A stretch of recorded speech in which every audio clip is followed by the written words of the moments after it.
साथियों नमस्कार, मैं सत्यनारायण सिंह अपने YouTube channel SN. Singh classes में आप सभी का हार्दिक स्वागत एवं अभिनंदन करता हूं। साथियों, हिंदी व्याकरण के अंतर्गत हम रस पढ़ रहे थे और इसके अंतर्गत हमने रस के अवयव, वीर रस, भयानक रस, श्रृंगार रस ये सब देख चुके हैं। आज हम जो वीडियो लेके आए हैं उसमें हम आपको बताएंगे भक्ति रस और वात्सल्य रस। और आप जानते हैं वात्सल्य रस यानी किसी बालक की क्रियाओं को देखकर हमारे मन में उसके प्रति जो वात्सल्य यानी प्रेम उमड़ आए, वही वात्सल्य रस है। और बहुत पहले से ही बालक की क्रियाओं को देख करके अनेक गीतकारों ने गीत लिखा है। तुझे सूरज कहूँ या चंदा, तुझे चांद कहूँ या तारा, मेरा नाम करेगा रोशन, जग में मेरा राज दुलारा, या तुम्हारी ये दंतुरित मुस्कान मृतक में भी डाल देती जान। तो इस तरह से आप बहुत सारे गीत आपको बालक से संबंधित, उसकी क्रियाओं से संबंधित देखे होंगे, उन सभी में आपको वात्सल्य रस मिलेगा। तो आइए वात्सल्य रस समझते हैं कि वात्सल्य रस है क्या। कि बच्चों के बाल स्वरूप सुलभ क्रियाकलाप से संबंधित वर्णन जो कि वत्सलता उमड़ती है, वह वात्सल्य रस की सृष्टि करता है। कहने का मतलब है किसी बालक के बाल स्वरूप क्रियाओं को देख करके हमारे मन में उसके प्रति जो प्रेम उमड़ता है, वही वात्सल्य रस है। अब स्थायी भाव क्या होता है? जैसे हमने कहा कि स्थायी भाव विभाव, विभाव में आलम्बन विभाव, उद्दीपन विभाव और आश्रय। इसके अलावा अनुभाव, जो आश्रय की चेष्टाएं होती हैं उसे अनुभाव कहते हैं। इसके अलावा संचारी भाव, ये किसी भी रस में ये चार चीज़ें होती हैं, तो हमें ये जानना जरूरी होता है। तो स्थायी भाव क्या है? रति, आप जानते हैं बाल रति। अब रति क्या है? रति इसका स्थायी भाव है। आप जानते हैं श्रृंगार रस का भी स्थायी भाव रति होता है, चाहे वो संयोग श्रृंगार हो चाहे वियोग श्रृंगार हो। लेकिन वहाँ पे रति क्या है? दो समवयस्कों यानी एक नायक नायिका के प्रति जो आपस में प्रेम होता है, वहाँ पे वो श्रृंगार है। लेकिन जब बालक के प्रति माता पिता का या दर्शक के प्रति बालक का जो प्रेम होता है, वहाँ पे वो बाल रति होता है। तो स्थायी भाव क्या है? बाल रति। विभाव, विभाव में क्या है? आलम्बन। आलम्बन यानी जिसकी वजह से हमारे मन में बालक के प्रति स्नेह उमड़े, तो वो क्या होता है? बालक का मोहक रूप। छोटे बच्चे बहुत प्रिय लगते हैं। सबसे ज़्यादा आकर्षण कोई खींचता है सृष्टि में, तो वो छोटे बच्चे और उनके क्रियाकलाप, ये हमारा आकर्षण सबसे ज़्यादा खींचते हैं। तो आलम्बन क्या है? बालक का मोहक रूप, ये हमारे मन में उनके प्रति प्रेम जगाता है। उद्दीपन क्या है? बालक जो स्वाभाविक चेष्टाएं करता है, जैसे मुस्कुराता है, वो कुछ खींचता है, हर चीज़ को मुंह में डालने की कोशिश करता है, हमारी तरफ देखता है, तो वो सारी चीज़ें क्या है?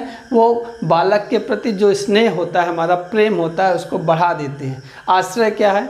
आश्रय वो माता पिता होते हैं जो बालक को देख रहे होते हैं, या कोई दूसरा व्यक्ति बालक को देख रहा है तो हम दर्शक बोलेंगे, या हम बालक के बारे में जो कुछ लिखा है उसको पढ़ रहे हैं तो पाठक बोलेंगे। तो ये बाल, माता पिता, पाठक या दर्शक, ये सब क्या होते हैं? आश्रय होते हैं। अनुभाव क्या होता है? अनुभव क्या होता है कि जब हमारे मन में भाव उत्पन्न हो गया और भाव बढ़ भी गया उद्दीपन के कारण, तो हमारी जो चेष्टाएं होती हैं यानी आश्रय की जो चेष्टाएं होती हैं उसे अनुभाव कहते हैं। तो क्या करते हैं? बालक को गले से लगा लेते हैं, उसको बाहें फैला करके उसको बुलाते हैं, तो ये अनुभाव है। संचारी भाव जानते हैं, हर्ष, मोद, चपलता, ये संचारी भाव पानी के बुलबुले के जैसे होते हैं, आते हैं और चले जाते हैं। आइए देखते हैं उदाहरण। बाल दशामुख निरख जसोदा, पुनि पुनि नंद बुलावती, आचरा तरलय ढांक सूर्य के प्रभु को दूध पियावत। यहाँ पे ये क्या कह रहा है कि यशोदा सूरदास के प्रभु यानी श्री कृष्ण को क्या है? अपने आंचल के तले ढांक करके दूध पिला रही हैं। उनके मुख को देख देख करके प्रसन्न हो रही हैं, इतनी आनंदित हो रही हैं कि बार बार वो जो है नंद को बुलाती हैं कि आए वो भी देखें। और अक्सर आप देखते हैं कि माँ जो है बच्चों का रूप देख करके इतनी प्रसन्न होती हैं कि आसपास के लोगों को बुला के दिखाती हैं कि ये देखिए कितना अच्छा लग रहा है, कितना सुंदर लग रहा है। वही काम यशोदा कर रही हैं। अगला उदाहरण देखें तो ये संदेशो देवकी सो कहियो, हाँ तो धाय तिहारे सुत की कृपा करत ही रहिए, तुम तो टेव जानते ही है हो तव मोह कही आवे, प्रात उठत मेरो लाल लड़ते ही माखन रोटी भावे। यहाँ कहानी ये है कि श्री कृष्ण कहाँ जा रहे हैं? मथुरा जा रहे हैं। नंद के नंदन से कहाँ जा रहे हैं? मथुरा जा रहे हैं। अब वहाँ पे क्या है? तो यशोदा से दूर जा रहे हैं। अब वो यशोदा उनकी धाय माँ है, वो देवकी के पास जा रही हैं तो यशोदा देवकी को एक संदेश भेजती हैं कि तुम्हारी सुत की यद्यपि मैं धाय माँ हूँ यानी संरक्षिका हूँ, बालक का पालन पोषण करने वाली देवी को उसकी संरक्षिका कहा जाता है। जैसे आप पन्नाधाय के विषय में जानते हैं, कुंवर की देखभाल की थी उन्होंने। तो वो कह रहे हैं कि तुम्हारे सुत की, तुम्हारे पुत्र की मैं धाय हूँ ना, लेकिन फिर भी आप उसकी सब आदतें जानते हो, फिर भी मुझे ये कहना पड़ रहा है या मुझसे बिना कहे रहा नहीं जा रहा है कि मेरे बच्चे को यानी श्री कृष्ण को सुबह उठते क्या है, माखन रोटी चाहिए होती है। ठीक है, तो एक तरह से ये देखिए, जिस तरह से आपने श्रृंगार रस पढ़ा तो श्रृंगार में संयोग श्रृंगार, वियोग श्रृंगार, उसी तरह वात्सल्य रस में ये संयोग वात्सल्य का उदाहरण है। बाल दशा मुख निरख जसोदा पुनि पुनि नंद बुलावती।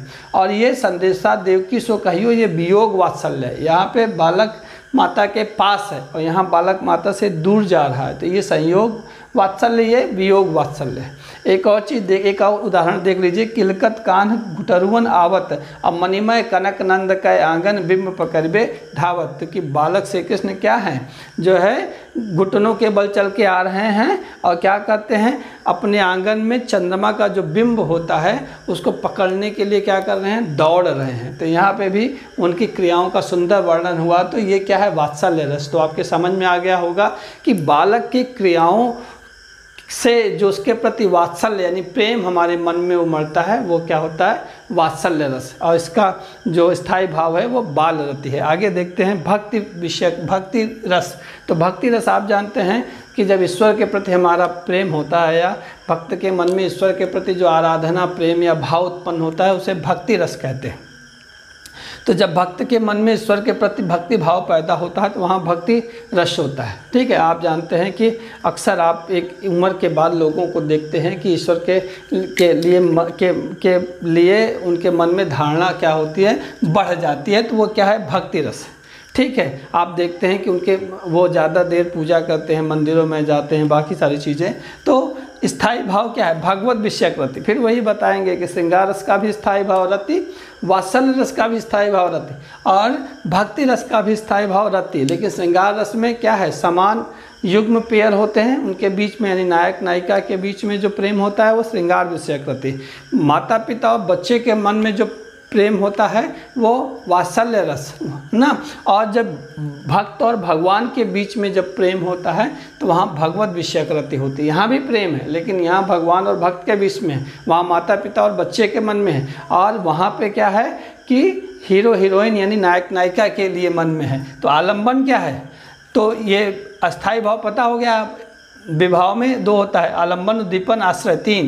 तो आलम्बन क्या है, ईश्वर की महिमा जो है वो क्या आलम्बन है। ईश्वर के जो गुणगान होता है वो हमारे मन में आलम्बन का कार्य करता है, हमारे मन में रति उत्पन्न करता है। उद्दीपन क्या, सामने भगवान जी की मूर्ति देख लेते हैं तो श्रद्धा से हमारा मस्तक उनके सामने झुक जाता है। तो ये क्या है, ये उद्दीपन है। प्रभु की मूर्ति देखी तो हमारा जो भक्ति भाव होता है वो बढ़ जाता है।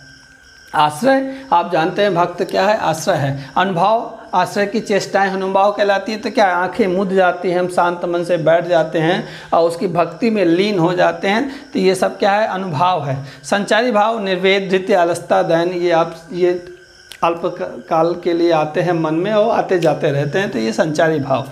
उदाहरण, ये हमारे हरि हारिल की लकड़ी, सूरदास जी कहते हैं हमारे हरि। आप कोई भी जो है गाना गीत लिख सकते हैं जो भक्ति ईश्वर की भक्ति करता हो ना, आप उसके लिए निश्चिंत रहिए। हम तो उदाहरण साहित्य का इसलिए दे रहे हैं कि हम आपके सामने वीडियो बना रहे हैं और इसमें जो साहित्यिक चीज़ें हैं वो भी। लेकिन अगर आप भक्ति रस का जो है उदाहरण लिखेंगे जो है मैया का और या भगवान भोलेनाथ का, तो कोई भी उदाहरण वो गलत नहीं है, ध्यान रखिएगा। यहाँ सूरदास जी कहते हैं हमारे हरि हारिल की लकड़ी, अब मन क्रम बचन नंद नंदन उर यह दृढ़ करी पकड़ी, जागत सोवत स्वप्न दिवस निशिकान कान जकरी। क्या कहते हैं सूरदास जी कि हमारे हरि जो है भगवान हारिल पक्षी के उस लकड़ी के समान है जिसे वो सोते जगते उठते बैठते क्या कहता है अपने पंजों में पकड़े रहता है। उसी तरह हम भी अपने ईश्वर को सोते जगते उठते बैठते दिन में रात में कभी भी भूलते नहीं है, अपने मन में दृढ़तापूर्वक बसा करके रखे हुए हैं।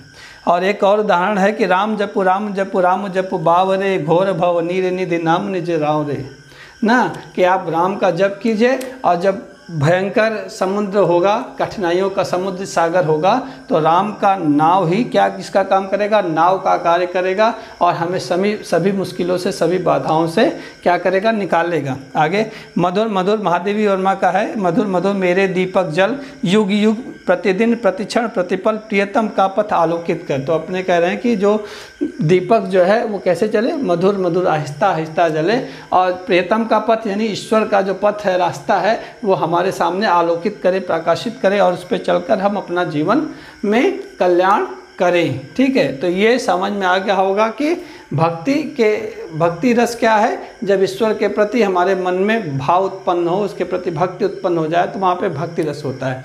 तो अगर ये आपको समझ में आया है, इस तरह के जब मैं बोर्ड पे लिखता हूँ आपके लिए उदाहरण और ये सारी चीज़ें, तो ये कई किताबों का अध्ययन होता है। तो आप इसको स्क्रीनशॉट लेकर के नोट्स बना लिया कीजिए, बार बार कहने की ज़रूरत नहीं है। तो अगर आपको हमारा ये प्रयास अच्छा लगा हो तो लाइक कीजिए, शेयर कीजिए। अगर कुछ सुझाव या शिकायत हो तो कमेंट कीजिए। अपना और अपनों का ख्याल रखिए। मिलते हैं अगले वीडियो में। नमस्कार।